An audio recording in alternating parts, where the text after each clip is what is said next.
Om Shanti, Shanti, Shanti.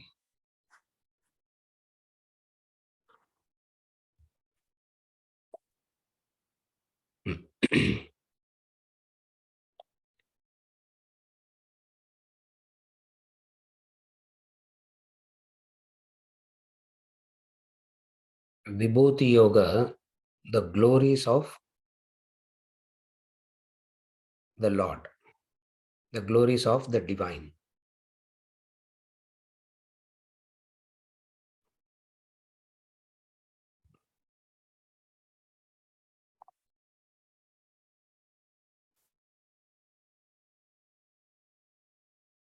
The glories are described for a for a person who misses seeing divine.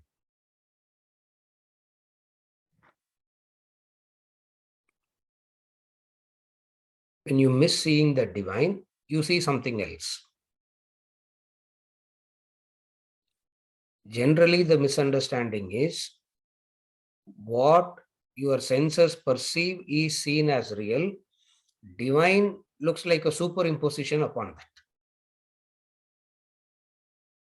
The eye see the eyes see color and form. The ears hear sounds. So all this is what you see, and what you see appears to be real, and the divine seems to be a superimposition upon that. Therefore, how much ever we talk about divine, there is always a sense of doubt about everything is divine. You cannot see it. Why we cannot see it? Is because Nama Rupa is not seen as a superimposition. The divine is seen as a superimposition. Meaning, somehow I have to convince myself to see everything as divine. So, as it were, you force yourself to see the divine. Vibhuti Yoga, Vedanta says, you have brainwashed yourself, you have forced yourself to see Nama Rupa, and having forced yourself to see Nama Rupa for a long period of time, this is appearing as the truth, and divine is not seen at all. So what is the reverse? The reverse is the reverse is see the divine. See the divine.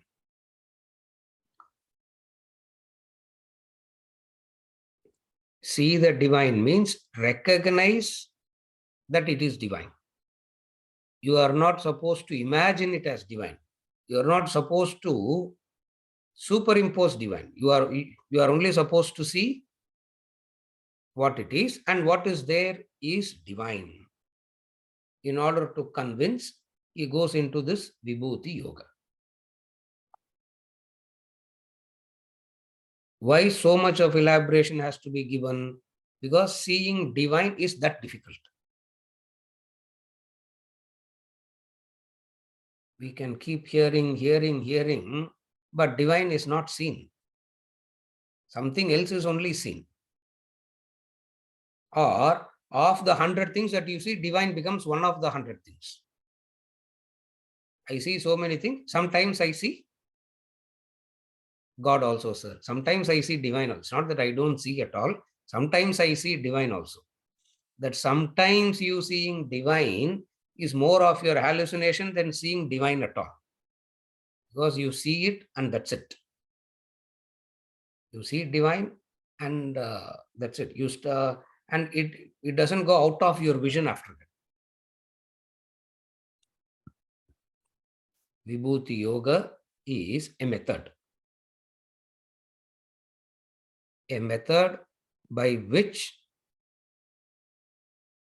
what you are seeing as the best, what you are seeing as noble, what you are seeing as good, it appears noble, best, good because it is me, he's saying.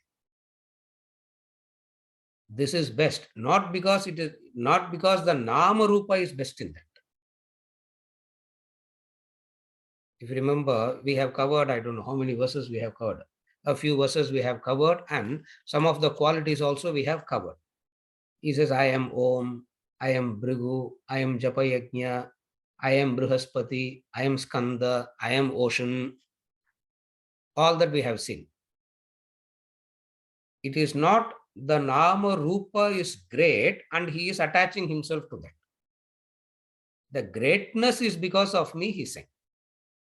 The Skanda is great because of me. The ocean is great because of me. Brihaspati is great because of me. Not that Brihaspati is great and I am Brihaspati. It's not the other way. This is this way. What is it? The Nama Rupa appears great because of me. So don't take Nama Rupa first and then project divine on that. Say, it is wonderful because of me. This is the essential practice of Bhakti Yoga, which is Vibhuti Yoga.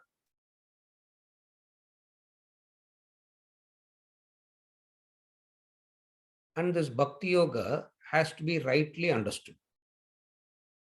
This Bhakti Yoga is something which brings in a subtlety to the practices. Karma is action. Action always involves an effort. Jnanam is segregating. Vibhaga it is cutting everything into parts. So Jnanam is vichara, inquiry. Vibhaga. Karma is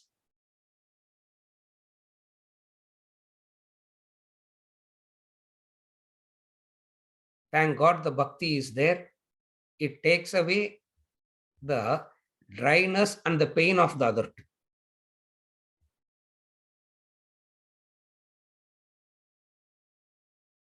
And this Bhakti Yoga is either missed completely or practiced, understood wrongly. So here he is trying to give the right knowledge of what Bhakti is. What is the right knowledge of Bhakti?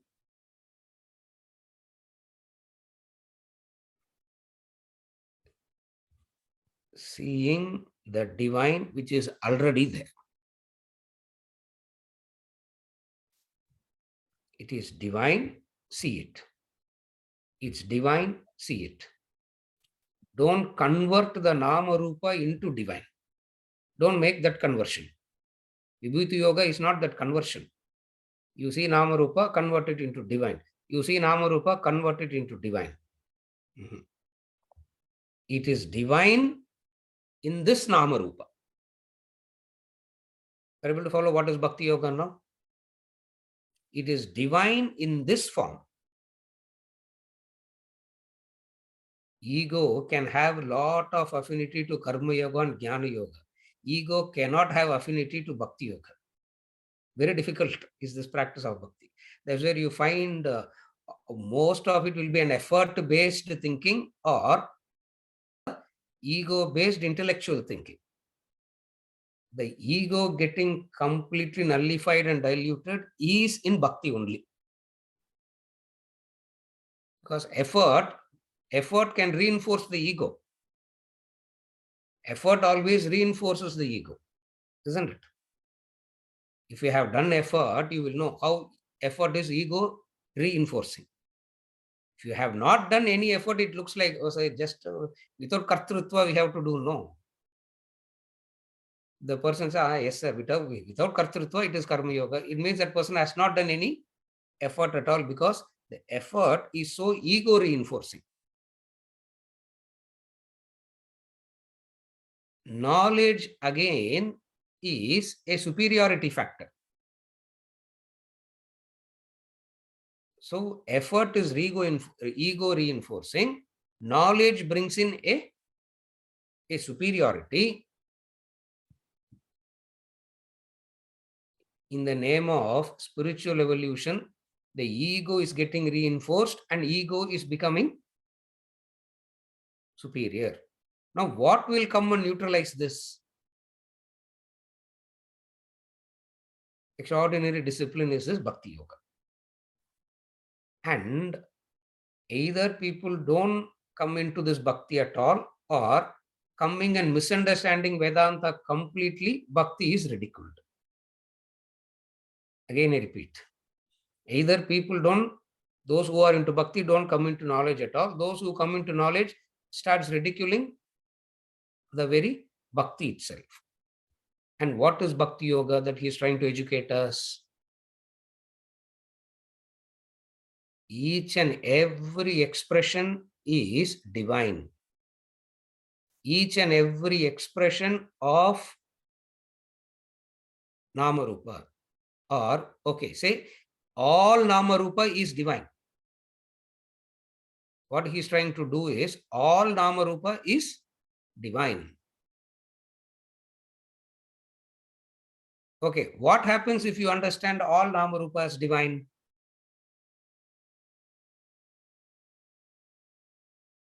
Adveshta Sarva Bhutanam becomes a natural factor.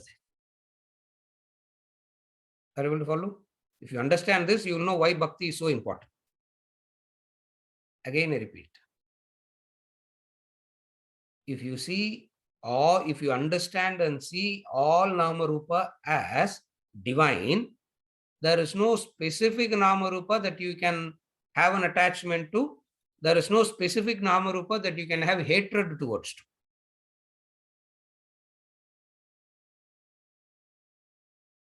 Otherwise, there is always a specific attachment to some Namarupa and specific hatred towards some Namarupa. This and all I can't see divine. Divine is there, but definitely in this, divine is not there. Or in this, divine is extraordinary, extra divine, sir. Some Namarupa looks like extra divine. Some Namarupa looks like completely demonical, isn't it? Bhakti Yoga brings in a different vision. What is the vision? Seeing the divine. Seeing the divine means how it is the divine that is appearing as.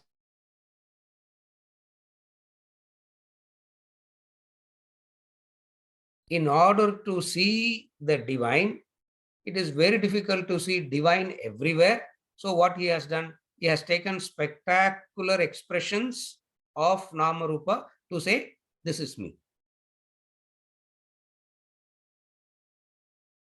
This is exactly like looking at a spectacular expression of nature and getting reminded about God.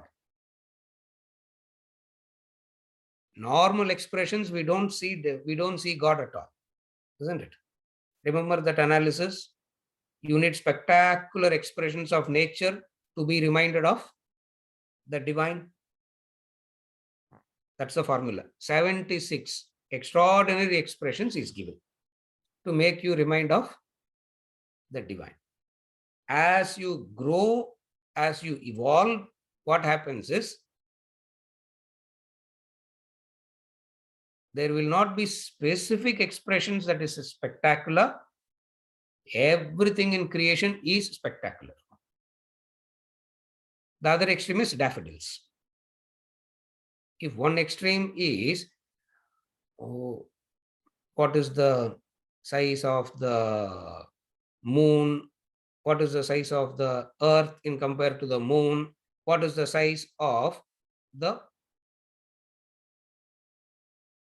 Jupiter in relation to the size of the earth? What is the size of the sun in relation to Jupiter? As it expands and becoming bigger and bigger and bigger, the eyes also opens up widely. But looking at the mustard seed, your eyes won't open up. Are you able to follow? And to explain Tattvamasi, he took that mustard seed. He didn't take any spectacular expression to explain Tattvamasi. To explain Tattvamasi, he took that mustard seed. It means what? Spectacular expressions of divine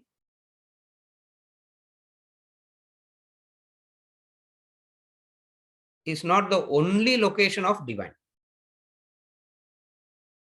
But mind gets exaggerated with anything huge, big. Again, I repeat. Mind gets impressed by anything that is huge, big.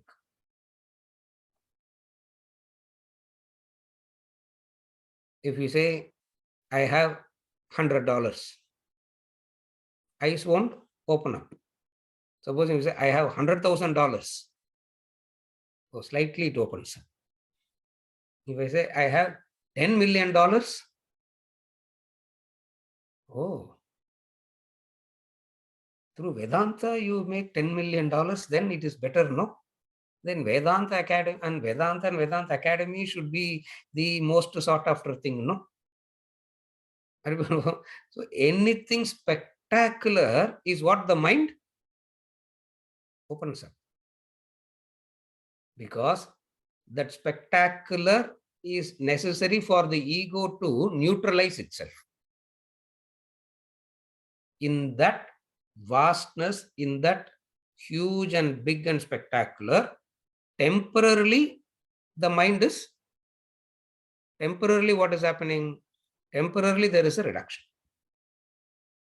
So what he is doing here, all the vast, mightiest expressions, which is considered as the best, is taking it up and saying, it's me, it's me, it's me. It's me means each and every minutest part of the Nama Rupa is me. Look at the difference. Jnana Yoga says it is an enlivener. Bhakti Yoga says it is me. If you catch the difference, you are okay. If you miss it, don't worry. Someday we will understand. Enlivener is a separate entity.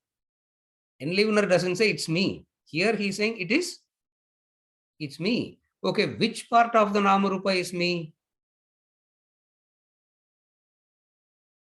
Which part of the ornament is me? The gold. Which part of the ornament is me and which part of the ornament is not me? The gold says, what are you talking? That segregation itself is impossible. So, when Jnanam talks about it as a third party entity, as an enlivener kind of a thing, Bhakti Yoga says, it's me. In that sense, it has a different flavor. Are you able to follow? Seeing it as me, seeing it as divine, puts you in a different level of living and understanding. So, anything in relation to Bhakti Yoga or all that is related to Bhakti Yoga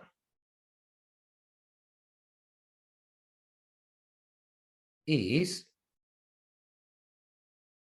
the direct encounter with divine. The direct encounter with divine, where do you have?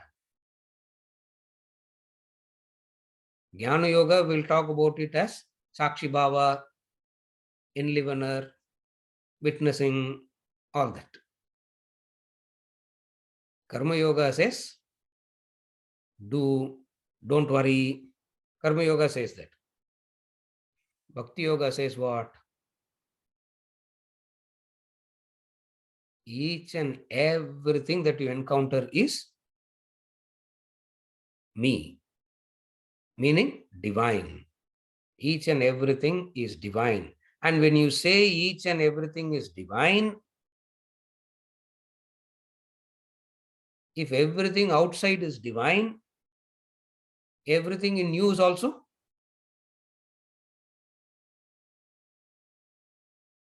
everything in you is divine. Therefore, what alone is there? Divine alone is there. Divine alone is there. Krishna is trying to take us to this level of understanding. He's trying to help us to come to this level of understanding.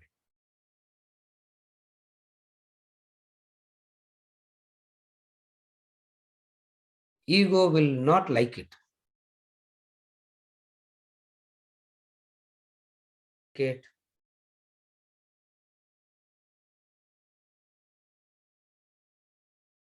Ego is that which likes credit. Bhakti comes and says, there's no credit. It's me, no. What are you claiming? What credit are you claiming?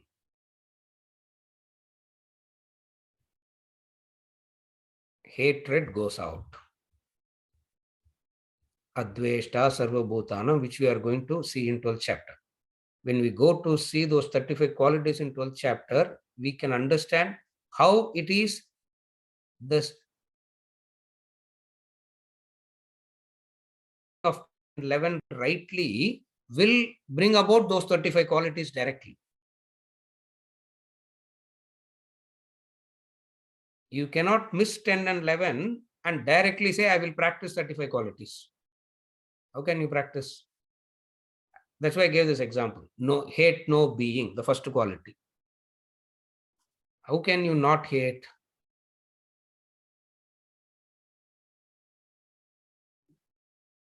Hatred will not come only when it is seen as divine. As long as you are not seeing it as divine, hatred will be there.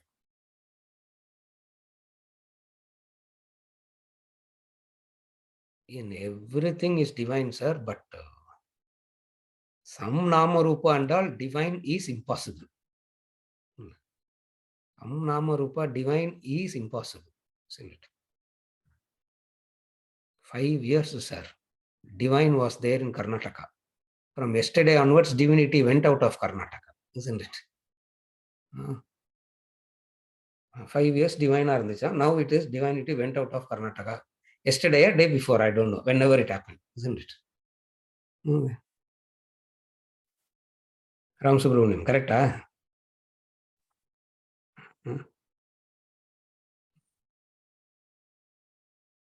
In some Nama Rupa, it is impossible to see it as divine. It only shows how opinionated and how egoistic you are. It only shows how opinionated and how egoistic you are. For it is divine. It is divine.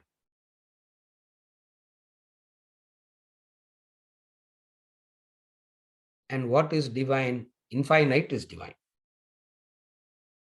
Infinite means all infinite possibilities, all infinite permutation combination. Infinite means infinite possibilities. Infinite means infinite permutation and combinations. Infinite permutation or combination, all resulting, all is one and only divine. Bhakti Yoga does not say it is God's. Bhakti Yoga says it is God. We are all God's children, no sir. Bhakti Yoga will not come and say it is God's. It is. He's not saying it is, I make it divine. He says it is me. The fact that it is me is what is making it as divine. Are you able to follow? Venkatachalam. He's saying it is the fact that it is divine, what makes it to be called as divine, because it's me, therefore it is divine. Me being infinite, I will have infinite manifestations. Me being infinite, I have infinite permutations, combinations, infinite manifestations. That's my glory. That is my vibhuti. My vibhuti is infinite. Infinite means infinite Namarupa. And infinite Namarupa means, this is where the beauty is. Infinite Namarupa, not from an assembly line. From an divine is not an assembly line. Creation is not an assembly line. That is why we say it is infinite with infinite permutations and combinations.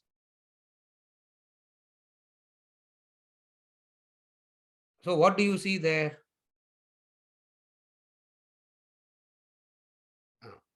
Divine is in this permutation combination. Divine is in this permutation combination. Divine is in this Namarupa. Divine is in this Namarupa.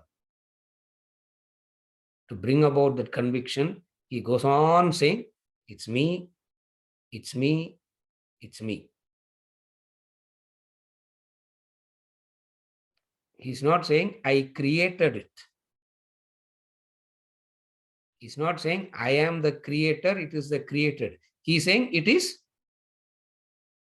me. That subtle difference is what bhakti is all about. If he has said, I have created it, it's like the potter saying, I created the pot. It is not the potter saying, I created the pot. It is the clay saying, I am the pot. Purida? Ram Subramaniam. The potter only will say, I created the pot. The clay will not say, I created the pot. What the clay will say? The clay will say, I am the pot. I am the pot. The goldsmith says, I created the ornament. The gold says, I am the ornament.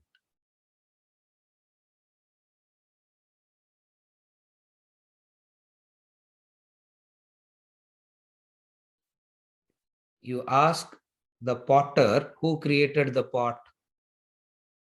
You go and ask this question to the potter.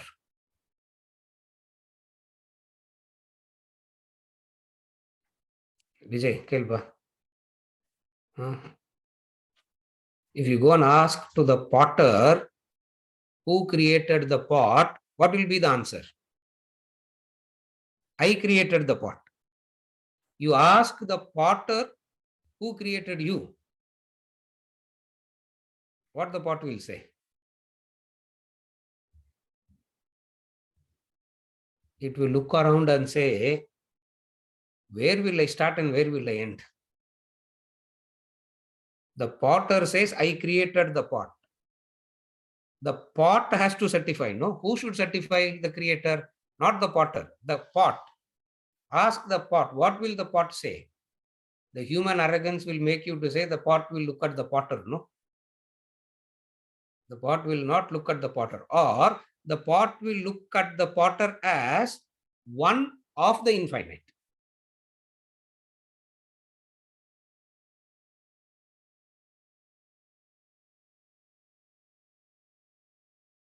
Because what went into the creation of the pot? So we only said in the class, no, sir, in the 7th chapter, 9th chapter and all, the clay, the wheel, the stamba, the sunlight. We only discussed all that. No. Pot will look back and say, the useless Sunday class, they will keep talking like that. In reality, it is not like that. In reality, what it is, that infinite has gone into this, and that infinite have gone into this creation is what is divine, is what makes it divine.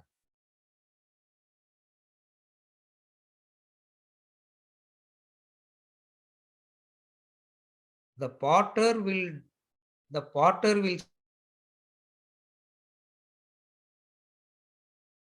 my creation, because the potter didn't become the potter. No.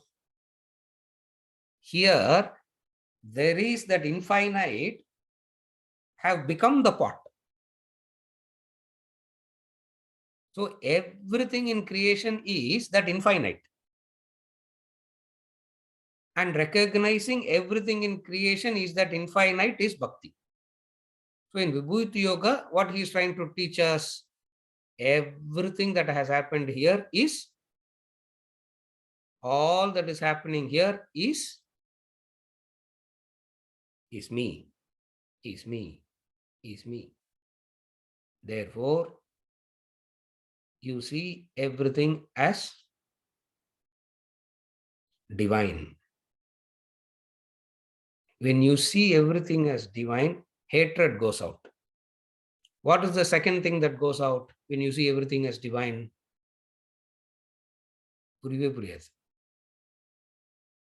First thing is hatred goes out. What is the second thing that goes out, which is what is the real growth of spirituality is?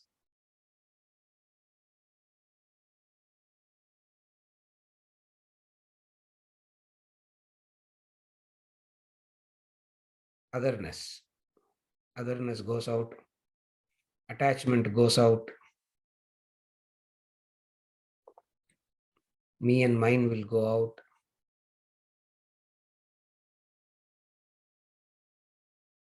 When hatred goes out, ego goes out.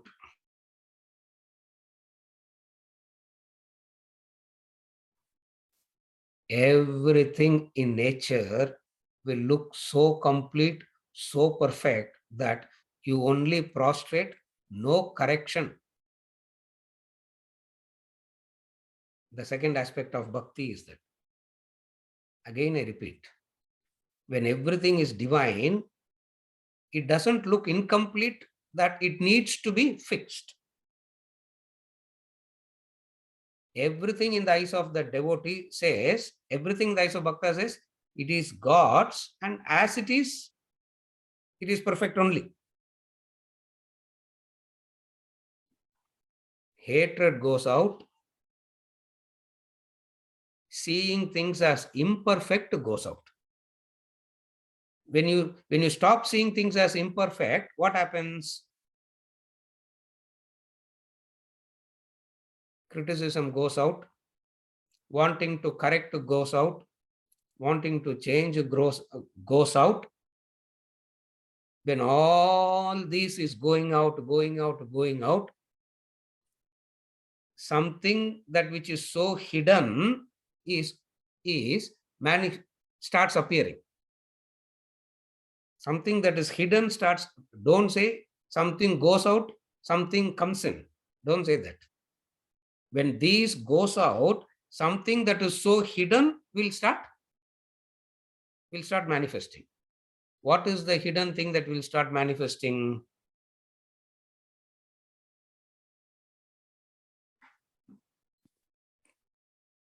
What is the hidden thing that starts manifesting?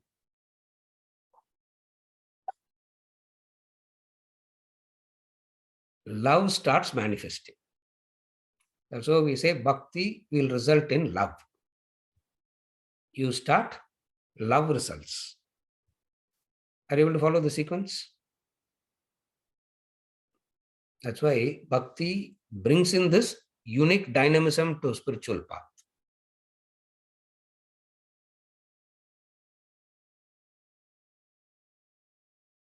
But the human mind is always attached to one path and ignoring or criticizing or neglecting the other. Here, Krishna's message in the Gita is what? He's not trying to integrate. He's not trying to synthesize. He's saying this is how it is. He's not trying to make a hodgepodge of everything. He's not trying to bring in a synthesis of it. He says this is how it is. What is it? First, you see everything as divine. Means what goes out? Hatred goes out.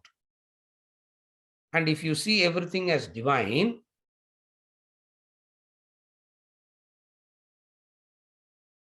seeing things as imperfect, that needs to be fixed, that needs to be corrected, that attitude will go out. Because the ego makes you to believe that what you are seeing is imperfect, and that has to be fixed. Ego gives you the responsibility as though you are the one who is designed to fix it. It's my duty, no, sir. Isn't it my duty? Isn't it my obligation? Okay, go back and gain some more beatings, some more knocks and shocks. You will come back with the right understanding. because it is not your responsibility. Because it is infinite in another Namarupa. If it is infinite, that is appearing as his Namarupa, imperfection or wrong, where does it come from? Where does it come from? Where does it come from? It comes from your mind. It is coming from your mind.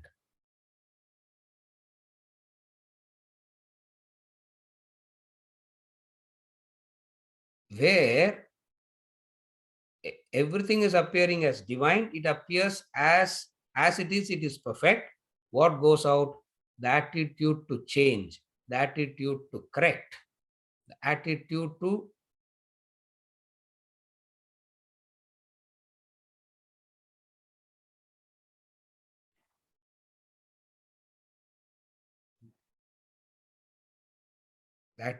make it better. It is infinite in this specific Namarupa, and as it is perfect.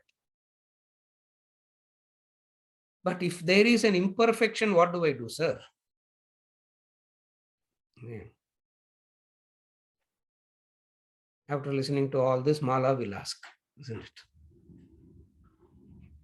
Mala will ask, she will type one thing.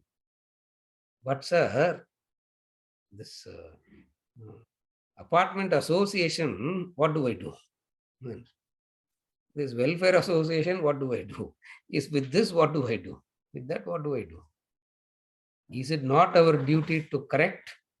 Is it not our duty to set it right? Your only duty is what? Your only duty is to serve, not to correct. Are you able to follow now? Your only duty is to, therefore, hatred goes out, seeing things as imperfect goes out. Since seeing things as imperfect is going out, criticism, suffocation goes out. What remains? We said this goes out, this goes out, this goes out. No. And all this is going out, will it become zero at the end?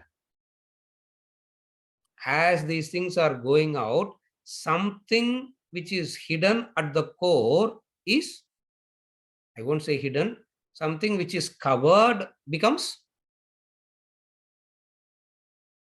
revealing. Atma Bodha. The Gatha Deepa example he gives. The lamp that is covered by the pot. Remember that example in Atma Bodha? He gives the lamp covered by the pot. Light is still having that capacity to remove the darkness. But the very covering of the pot makes it appear as though there is no light. So what is he doing here? By removing this. What is he removing?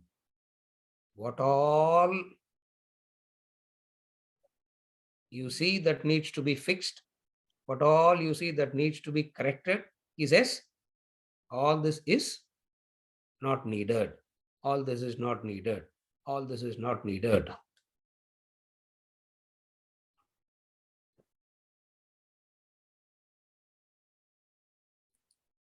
Have you come to reform the world? Vivekananda said, God didn't create the world thinking that Vivekananda is needed to reform it. This is what I can do, I am doing. Are you able to understand? He says, have you come to reform? Are you a reformer? Have you come to reform? He said, no. Because God didn't create the world. God didn't create an imperfect world and then a few special individuals to come and fix it.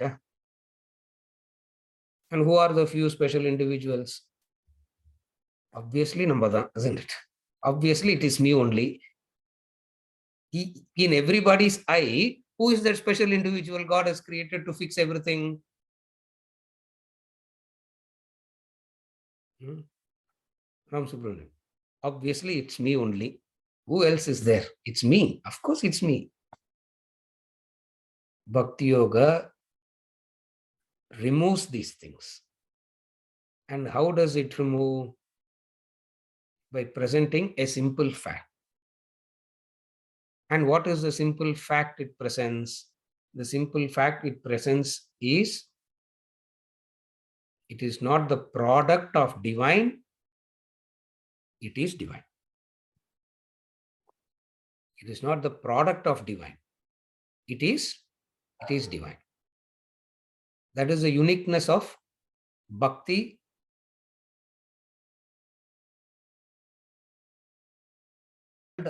God has become the world. Are you able to follow? Again, I repeat. It is not that God has created the world. It is God. It is the gold that is appearing as the ornament. It is the clay that is appearing as the pot, or it is the gold that has become the ornament. It is the clay that has become the pot. It is God that has become the world. But we see so many inequalities. We see so many people being murdered. We see so many people getting pickpocketed. We see all good people are suffering. Bad people are all flourishing. Where is divine in all this, sir? Where is divine in all these things? It doesn't make any sense at all. Because ultimately, say, you are not living in the real world, sir. These Vedanta people are not living in the real world. That's why they are all talking like that. So after the class, we will be given a discourse on what is the real world. In the class, we give a discourse. After the class, we will receive a discourse. What is the discourse? What you said in the class and all is true, sir, but it is not like that. The real world is full of thieves out there. The real world is one of everything there. In reality, Bhakti says it is divine. As all these as a play, as a game. It's called Leela. Bhakti Yoga neutralizes the negative effect of all these by calling it as, by making us understand it as Leela, a sport. That's why we call it as Krishna Leela. Leela means a game, a sport. What example to give today? Because no example can be given today. Because everything, there is no... In those days, game was seen as a game, isn't it?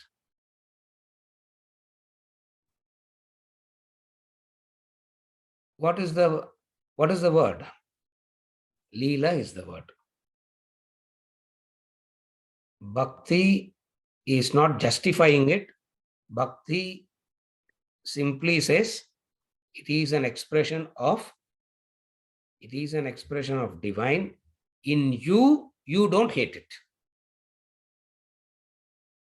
Iniquity there shall exist, meaning the creation is this. The creation is this.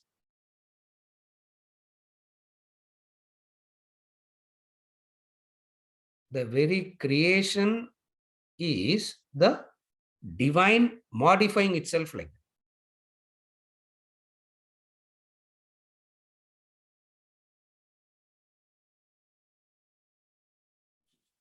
that. At one level, there is a creation. When we say creation, it is not the creator creating, it is the creator itself has become the creation.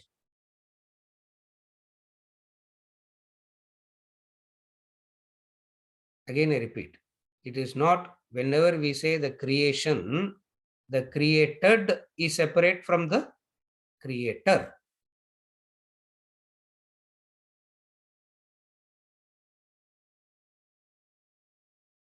In the world, in the equation between God and world, the God has become the world.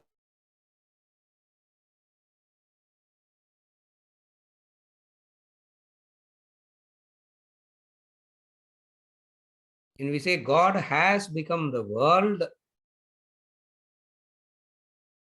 obviously you can't ask certain questions. What questions you can't ask? Why you cannot ask? Sir, why can't God simply stay quiet? Why does he have to create all this? He says this question itself you cannot ask.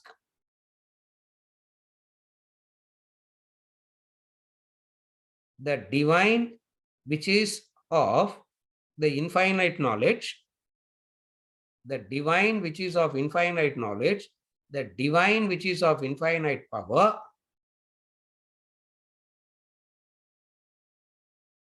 obviously knows what it is doing. I cannot understand that. That is Bhakti Yoga.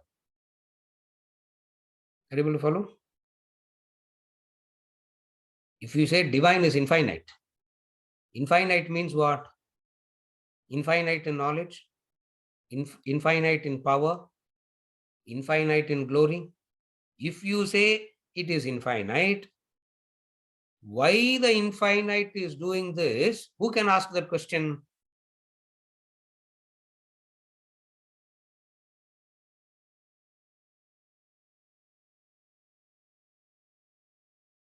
Very Bhakti Yoga is what? Go and worship and come back. Why are you complicating Bhakti Yoga like this? Again, I repeat. If you say God is infinite, if you accept that there is infinite, what as a limited finite you cannot ask?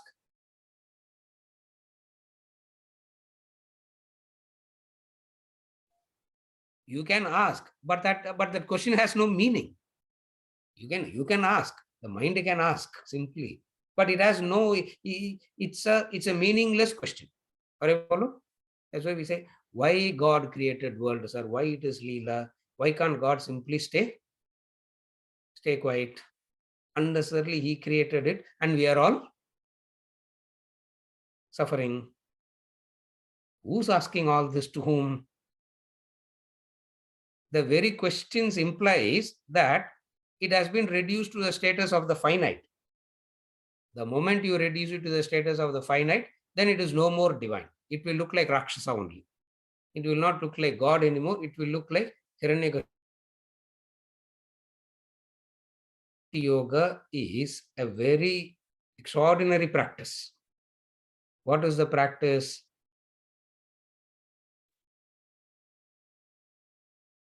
It is not seeing the divine. It is an understanding how everything is divine. Seeing the divine can be a superimposition also. Somehow I try to force myself to see everything is God, everything is God, everything is God. And you open, and as long as you are sitting in the four walls, everything looks like God. The moment you come out, so many things don't look like God only.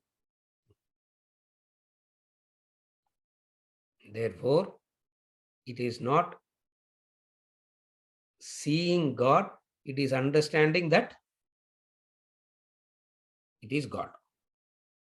And when you say it is God, which portion of it is God, which portion of it is not God?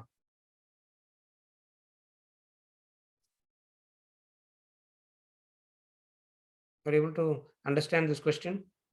Which portion of it is God, which portion of it is not God? Everything is God.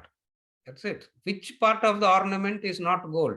Which part of the pot is not clay? A huge burden goes off your head. the huge burden goes off your head. When that huge burden goes off your head, certain things are seen clearly. So Bhakti Yoga removes that burden so that you can see clearly. Everyone understand the role of Bhakti now. Otherwise, why he is talking 30 verses? This is me, this is me, this is me, this is me, this is me. Either it looks like a very arrogant statement or simply saying this is me for what? We get too, after a point, we get too repetitive, too unimpressive. I'm hating to use the word boring, but that's how it is. But somehow we have to make it interesting. Another problem, isn't it? This chapter 10 and 11 by per se it is boring only, sir. But somehow we have to make it interesting. Each and every word from Krishna is divine. There is no one akshara. There is no one syllable that it is uninteresting or unimpressive or filler. We have so many things called fillers, no? These are all not fillers. Each and everything is divine. With this background, we understand all the vibhuti that he is saying. With this background, we will understand the vibhuti. We have seen some vibhutis till now, and we will see some more vibhutis for today. Verse number 26. Yes, verse number 26. Ashvatha sarva vrikshanam devarshinam cha naradaha gandharvanam chitraratah siddhanam kapilo munihi. Ashvatha sarva vrikshanam devarshinam cha naradaha Gandharvanam chitraratah siddhanam kapilo munihi. Ashwatha of all trees and of celestial sages Narada, of Gandharvas Chitraratha, of Siddhas sage Kapila. The Vibhuti is continuing. I am Ashwatha of all trees. I am Narada of all celestial sages. I am Chitraratha of all Gandharvas. I am Kapila of Siddhas. Ashwatha, the most sacred of all trees. All trees are sacred only. There is no non-sacred tree.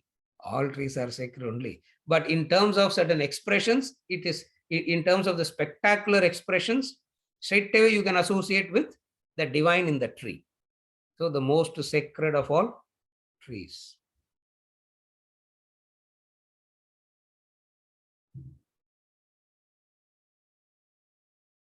It is sacred because some of the properties are Brahman.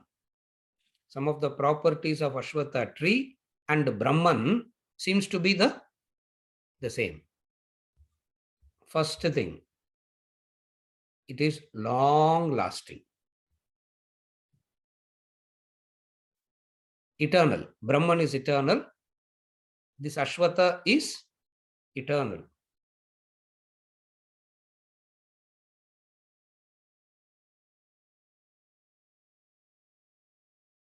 The Ashwatha tree spreads all over. In that sense, it is all pervading also.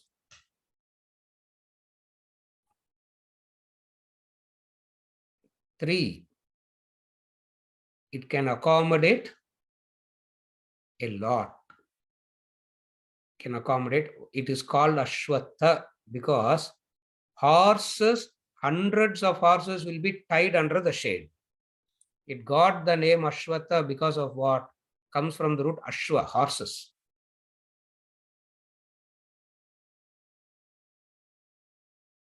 Okay.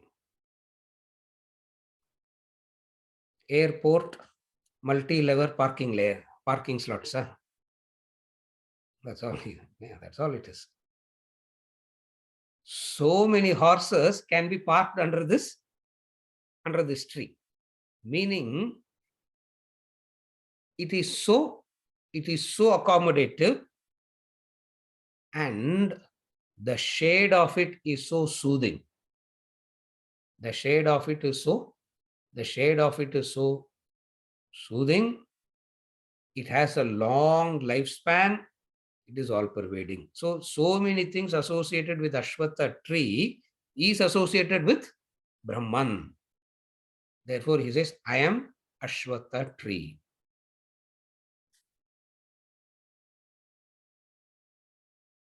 And in the Vedic culture, this Ashwatha tree is always a sacred tree, because classrooms also used to happen under this tree.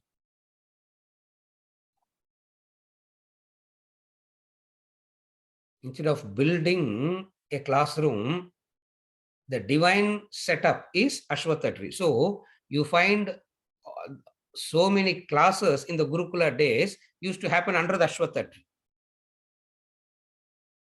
So wherever there is this, so there is a lot of association with spirituality in Ashwatha. Therefore, Krishna identifies with that and he says, I am Ashwatha tree. Then, Narada of celestial sages. I am Narada. There are so many sages, and Narada has a very unique place. Those who are familiar with the stories will know how Narada is so unique and so extraordinary.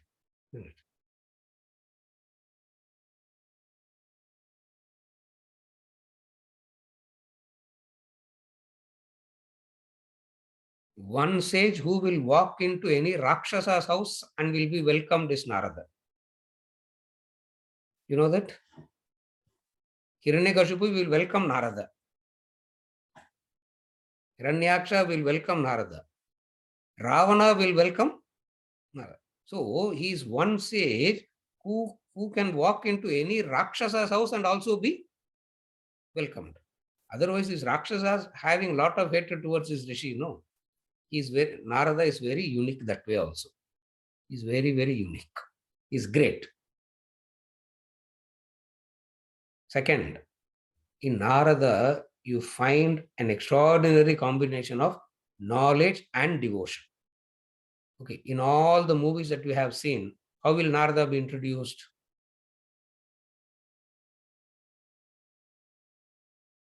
He'll be playing one instrument and singing and coming, isn't it? Just as Krishna will always walk in with the flute and the peacock feather and smiling. How will Narada enter? An extraordinary, unique, difficult combination to get. An extraordinary, unique, difficult combination to get is this bhakti and jnana. And he is like a perfect combination of both in expressions. In some, jnanam will be hidden, bhakti will be spectacularly expressed. In some, bhakti will be hidden and jnanam will have a spectacular expression. In Narada, you will find both. Not only that, he is one person who will fearlessly visit all the 14 lokas, isn't it? One day he will be in this loka, next day he will go to Naraloka, next day he will go to Patala Loka, and suddenly he will be in the Vaikunta, suddenly he will be in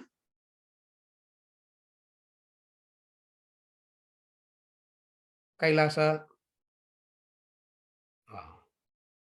A celebrated devotee and and extraordinary preceptor. You find Narada, an Upanishadic Rishi. Some of the Upanishads is Narada's discourse. And also, if Brahma Sutra is the logical treatise for Jnana Yoga, Narada Bhakti Sutra is the logical treatise for Bhakti Yoga. So there is the Brahma Sutra for the logical treatise, and there is this Bhakti Sutra, and it is called Narada Bhakti Sutra. Formal, beautiful. So he says, this person Narada is me. Meaning, he cannot give any merit to anybody. Wherever there is any merit that is in, he arrogates it to himself and says, it's mine. That's all. Chitraratha of Gandharvas. The Gandharvas are the celestial musicians and artists.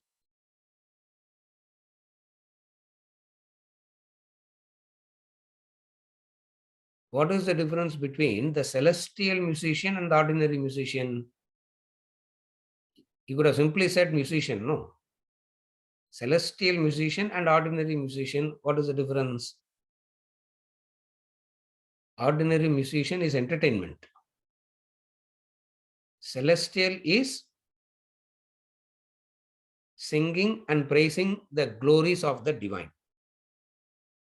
Again, I repeat, music is an entertainment at the ordinary level. Celestial because it is all about the divine. Chitraratha.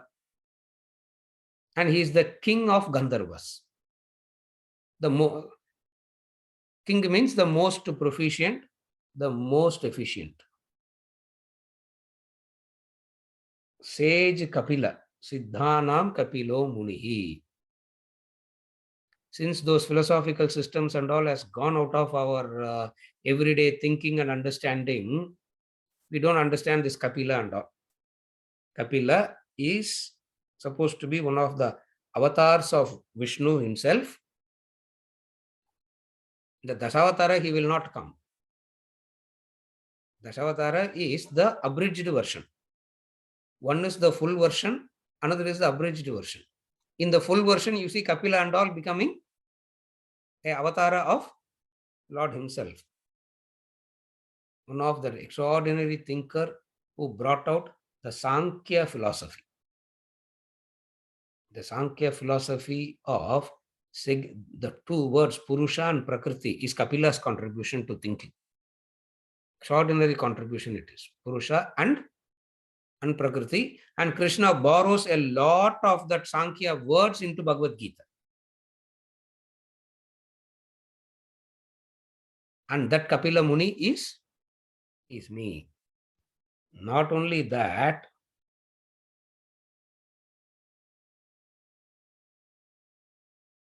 is called a Siddha. Siddha means one who has supernatural powers. Siddhi powers. This is very interesting, sir. Then we should go and have a meeting with the Kapila only. Yeah. Because he is a Siddha. Siddha means one who has the Siddhi powers. What is a Siddhi power? What you can't accomplish, somebody can accomplish it very easily. That is Siddhi. Again, I repeat. What you and me can't accomplish, that person can accomplish it very easily. Oh God. That is called a Siddhi power. And the Siddhi power expresses in all fields of activity. But we have a notion of Siddhi power means what? We misunderstand magic with Siddhi power. We understand magic as Siddhi power. Magic is a trick. Magic is a trick. Siddhi power is what? What is Siddhi power? an extraordinary control over matter. An extraordinary control over matter and the knowledge to convert the matter in the way that you wish. And why these people get these powers? They train for that. Most of the time, we don't even know the Siddhas. In fact, Krishna himself is a Siddha. That's why he is able to give Vishwarupa Darshana and all. Yeah. He's saying, I lifted mountains with one finger for 1 week. How is it possible for a small 7-year-old child to lift a mountain with the little finger for 1 week? Extraordinary powers. Kapila is the best. Why? Because that Siddhi powers are backed by righteousness and other noble virtues. So, Ashwatha, I am Ashwatha, I am Narada, I am Chitraratha, I am Kapila. 27 padinga.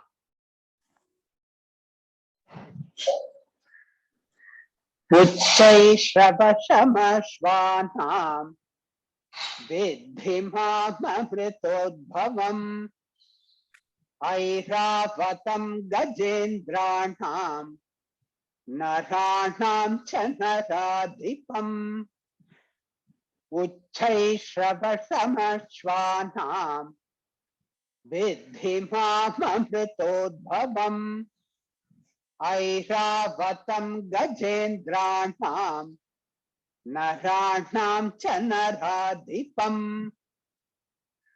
Of horses, know me as Uchchaishravas, born of nectar. Of lordly elephants, Airavata, and of men, the king. Of horses, I am Uchchaishravas. Of elephants, I am Airavata. Of men, the king. The king means the controller, the governor, the maintainer of the kingdom. He is the best.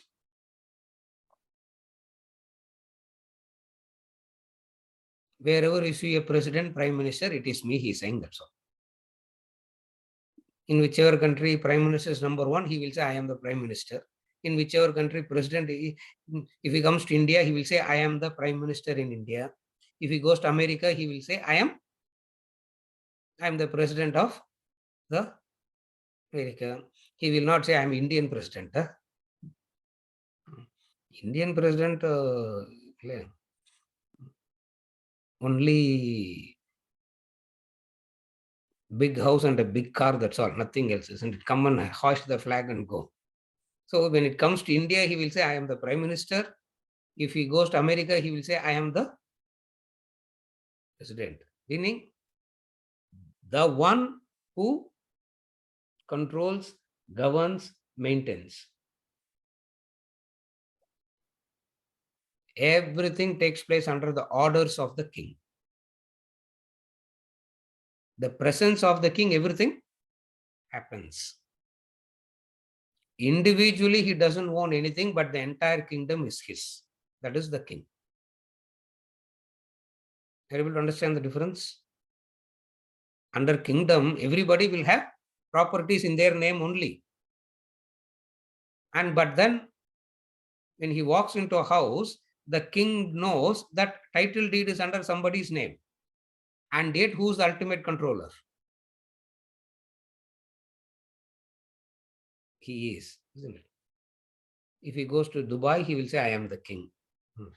Goes to America, he will say, I am the president. If he goes to India, he will say, I am the prime minister. Because they are all pervading, isn't it? Wherever you go, you will see them. Everything takes orders from them. Everything happens under their supervision. Okay. This horse, this Uchchaishravas and Airavata is what is supposed to have come out of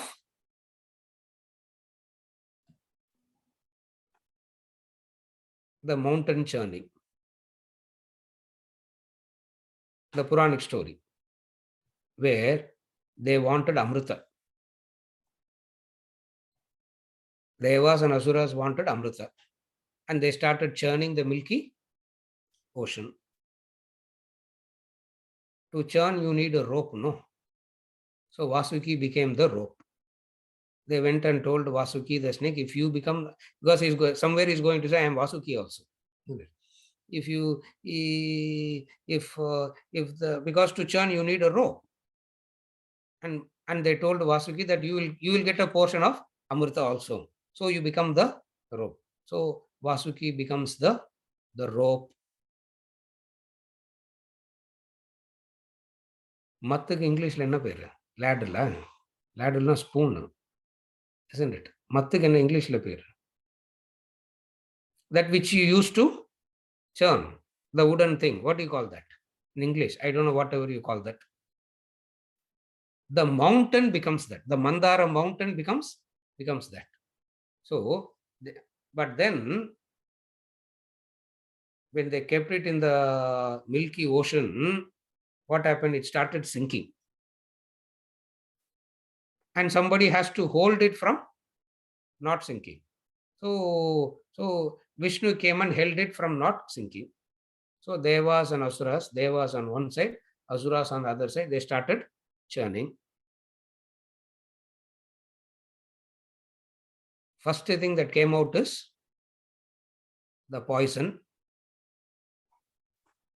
We are not getting into the poison story now.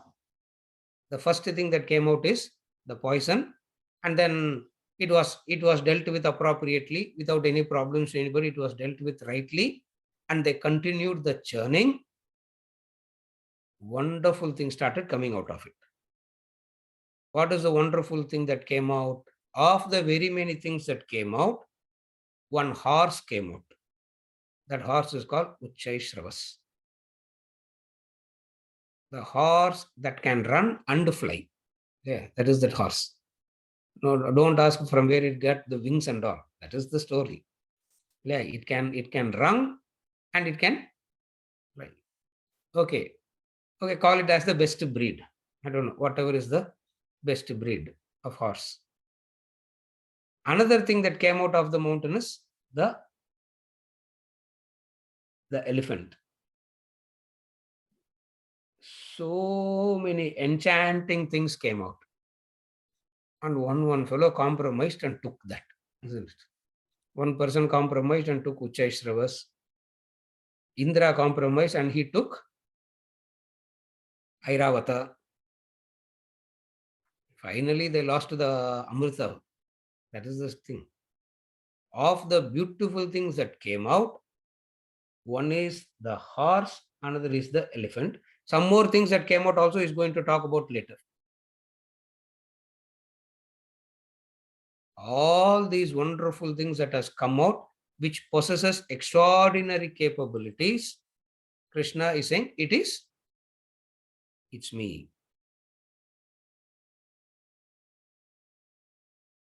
Are you able to follow?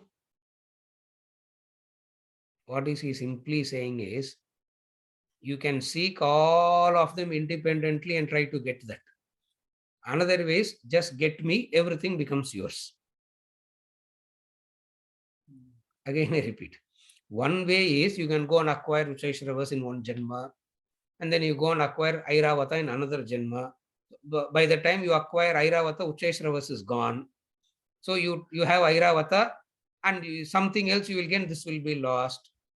What is the other way?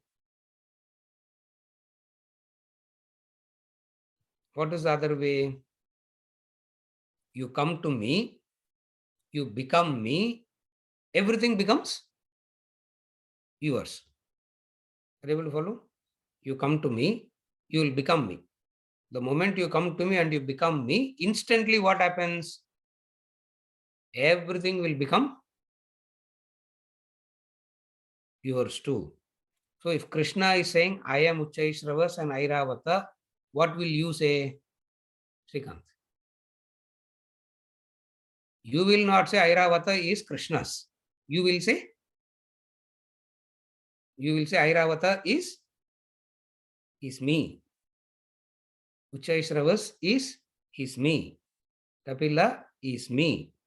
What all Krishna is saying, it's me, it's me, it's me. You will say the same thing. You will say the same thing. You will not say, oh, all this is Krishna's. No, sir. No. If it is Krishna's means it's yours too. Therefore, the list continues. What is the list? The horse, the elephant, the king. More vibhutis are there, which we will continue in the, some more vibhutis are there, which we will continue in the next week. Is there any questions? Yes, Bharat has posted a clarification, then Venkatachalam, and then Mala. Okay. Bharat.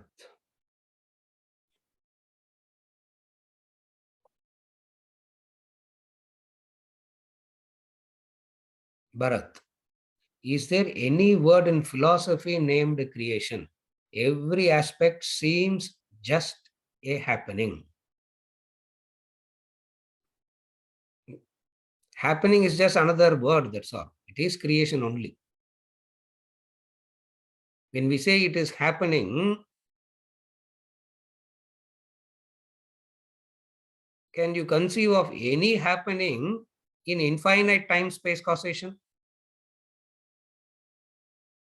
Bharat.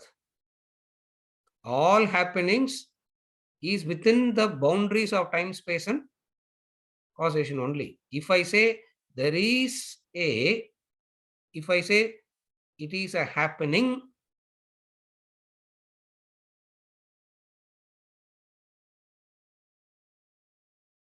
it is another word for creation.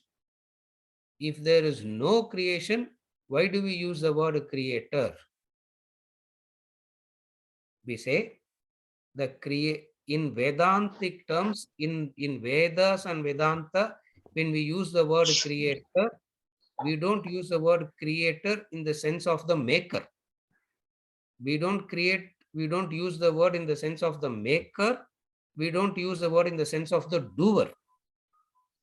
We use the word creator in the sense of what? The one that has infinite potential, the infinite capabilities to manifest itself in that. So whenever we use the word creator, we don't use the word creator as in the doer, manufacturer. We use the word creator as in that one that has an inherent capability of multiplying itself into infinite Namarupa. Now we are seeing the specific Namarupa and we are working backwards. So if there is no creation, why do we use the word creator? When we say there is no creation, what do we mean by there is no creation? The way in which you see the world, there is no world. In that sense, there is no creation. Again, I repeat. In Vedanta, when we use the word there is no creation, there is no world, what does it mean when we say there is no world? It is not there is no world.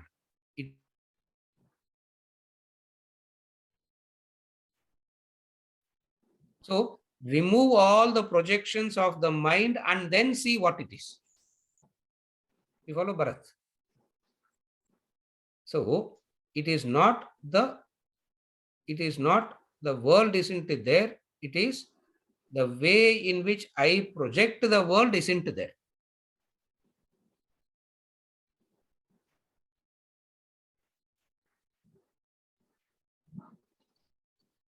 For me to say there is no creation,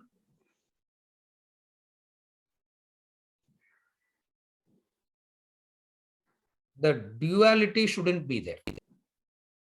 And the duality not being there is not an intellectual, logical conclusion. There is no duality, is not a conclusion. The duality not being there as in two different entities. It is the nama many. So in this context, when we use the word in the context of 7 to 12, in the context of chapter 7 to 12, wherever we talk about the creation, the creator, we use the word creator in the sense of the one that has become many, the one that is appearing itself as many. That's why somewhere in the middle of the class I said, in all creation, the creator is different, the created is different.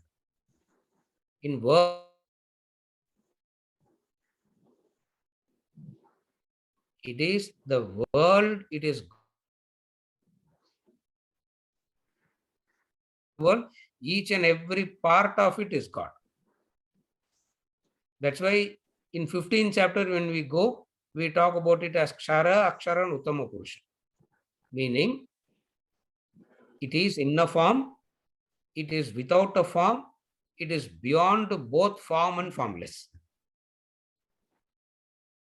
First is, it is form. Then we say it is formless. Then we say the third entity, beyond form and formless. Therefore, is there any word in philosophy named creation? Udbhavam is the word. Udbhavam. Udbhavam is the word, which is used in this verse also. Uchchai Shravas Amrutotbhavam. Udbhavam. Udbhavam means came out of it. Emerge. Udbhavam is the word. Udbhavam is the word. It came out of it. It wasn't the creator. Utpatti we say no, creator. But then when we say Udbhavam, it's not manufacturers.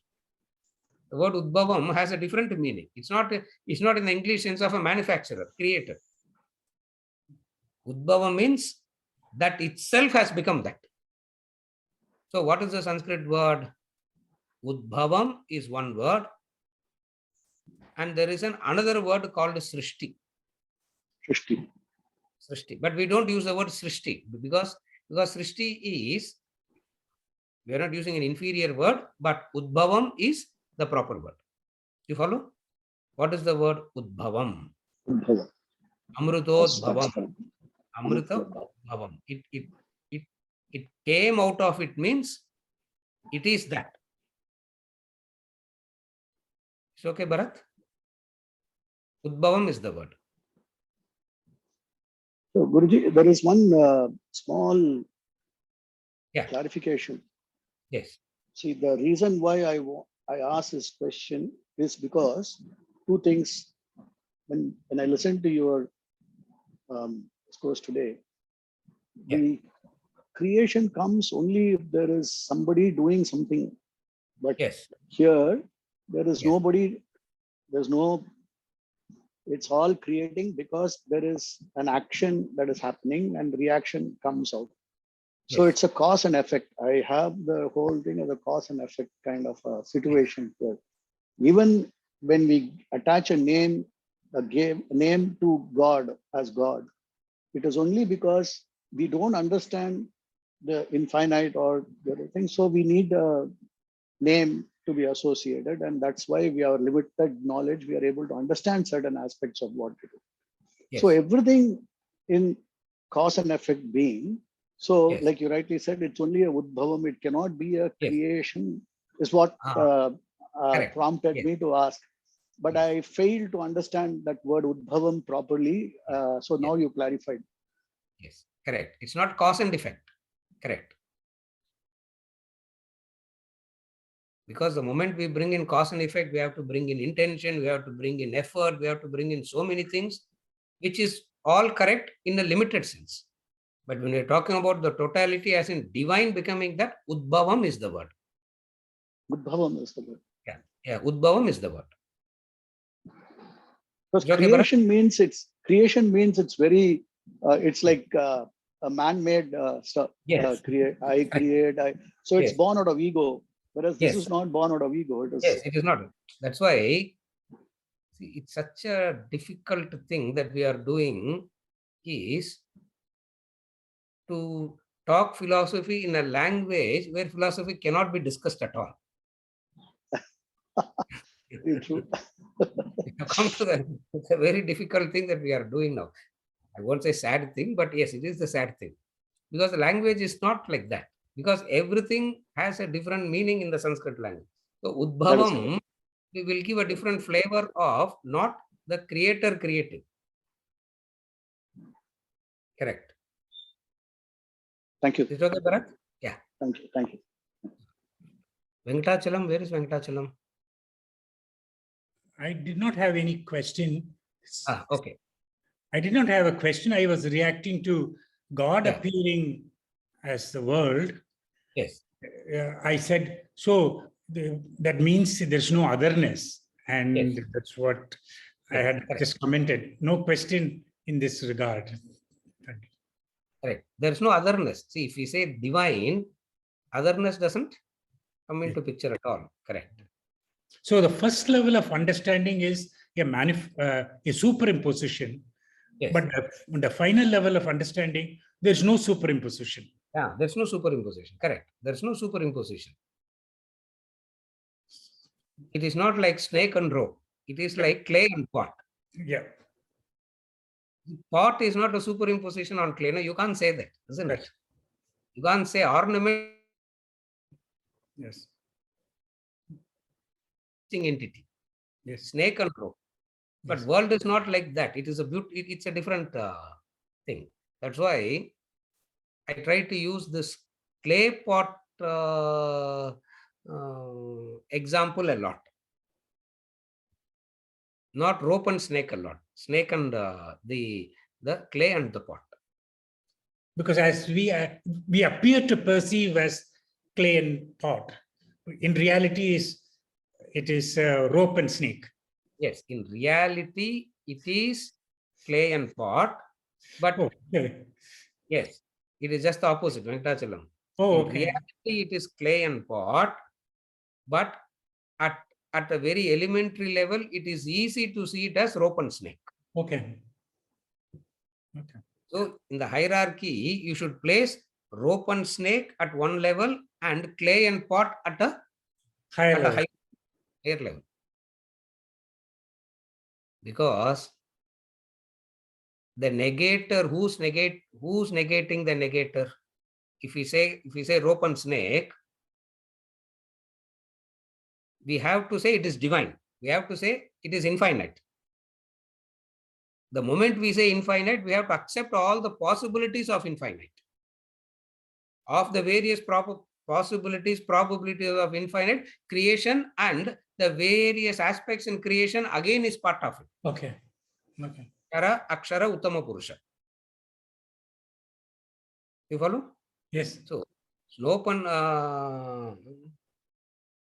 and snake. Sorry. Rope and snake is one. Clay and pot is another. Yeah. Another. Thank you. Rope and snake is very meaningful when you want to clip the exaggerations of the mind. Carefully follow. Rope and snake is useful only when you have to clip the exaggerations of the mind. If you want to see the reality, it is clay and pot. Clay and pot. Clay and pot. Okay, Venkatachalam? Okay, thank you. Yeah. Mala, I have a general question. You said the world is Dvandvaha. Yes. This means we see two extremes in all things and also the varieties in between. Correct? There is a spectrum in everything. There is a There is a spectrum, correct. Is this the reason for denoting goddess too by the side of God?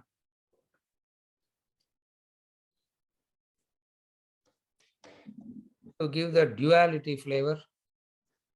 Mala. First, the correct சொன்னேன். Second, the again, you jumped like this. The first thing you said correctly. The God and goddess. The God and goddess is the two forces that keep the existence. There are two forces that keeps the existence. One is the male energy, another is the feminine energy. God and goddess. Why give a masculine version and feminine version for God? It is there, know what to do. They are not giving it as a version. It is there. They are simply stating it is there. Mala, purida. It is there. They are not projecting it and saying, this is God, this is male, it is there. For everything in creation is a necessary combination of the two. What is a necessary combination of the two? We are not coming from God to the world. We are going from world to God. Direction of Matadingo. If you change the direction, it will become a problem. We are not coming from world to God. We are going from, we are not coming from God to the world. We are going from world to God. So when you are moving in the direction of world to God, what do you see? There is one thing. What is that one thing that you see? All that has came out of a necessary combination of the two. The two unites and it produces one. The male energy and the female energy unites to create something. Looking at this, we extend it and say this is how it should be happening at the total level also. It is more of an extrapolation. Are you able to follow? Mala. And Kavis like Vedanta Desigar describing goddess with all feelings of, do the description, he controls her husband, etc. of the various bhavas of bhakti, which we will be discussing when we go to the 12th chapter. The various bhavas of bhakti, of the various ways in which you can show affection to God. One way of affection is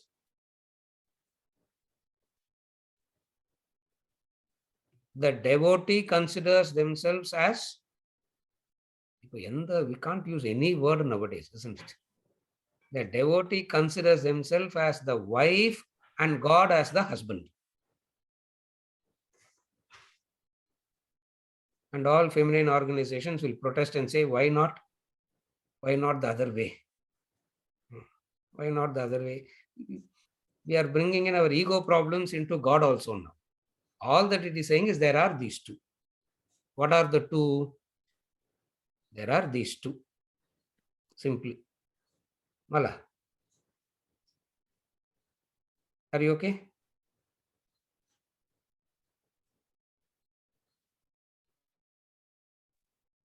So you're saying that the energy itself is divided as the masculine and feminine, or Yes. if you don't want to use the word, it's a two energy centers. That Yes, is what that we Yes. derive. Yes. Looking at the way the world is. Yes. Yes. Looking at the way the world is, we project it there. As the two varieties of As the two. in that way we cannot call it as dvandva, because the moment we say it's dvandva, then the variations in between the two also will exist, which is not the case. Yes. But we should accept that the two energy centers are there. Ideally, both together is only one in a theoretical sense also. Yes, it is Okay, one. so whether we call it as one or the two energy center, doesn't matter, it's just God. But Yes, from the correct. Bhava point of view, etc., we can still call it as the Nayaki Nayaka Bhava. Yes, correct. From the Bhava standpoint, which we are going to discuss when we go to the 12th chapter. From And the that Bhava standpoint, could also there are be, various possibilities. Solunga. I mean, okay, so my confusion is the Dvandva itself, the word Dvandva itself means the spectrum, as you said, the varieties in between. That doesn't Yes. exist for the God. God is Yes. only just two energy centers. Yes, in this in the context of the creation as in the two getting together.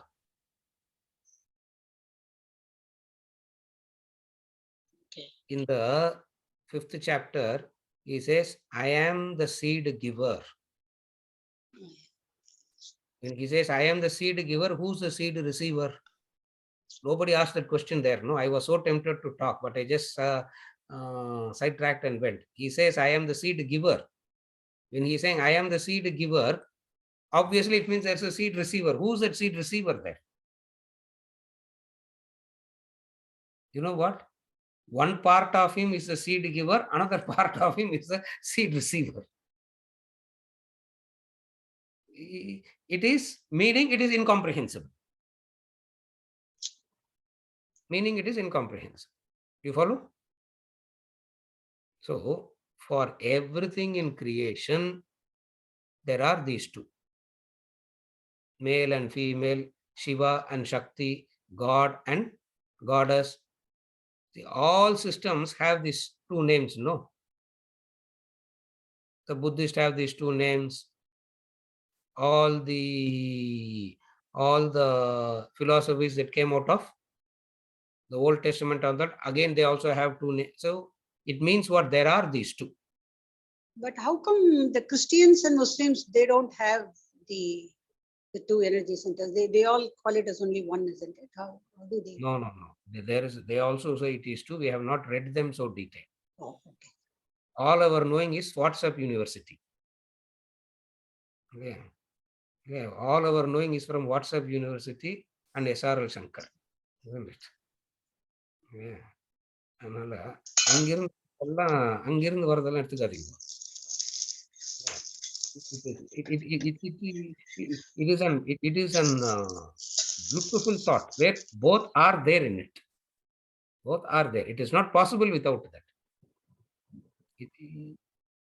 Don't reduce them to don't reduce them to a superstitious thought.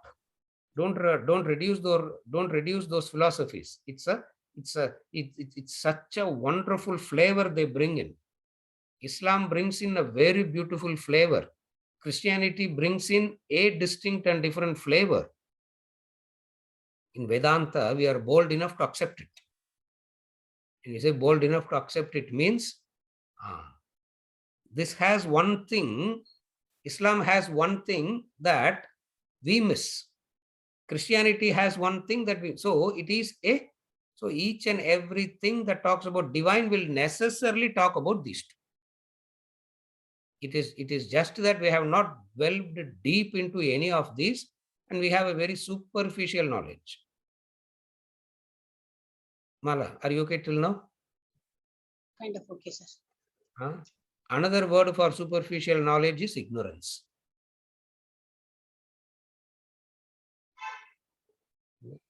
Shankar, புரியுதா? Superficial knowledge na என்ன அர்த்தம்? Another word for superficial knowledge is ignorance. It is. You follow? Mala. சரியா? With this, we conclude and we continue next week.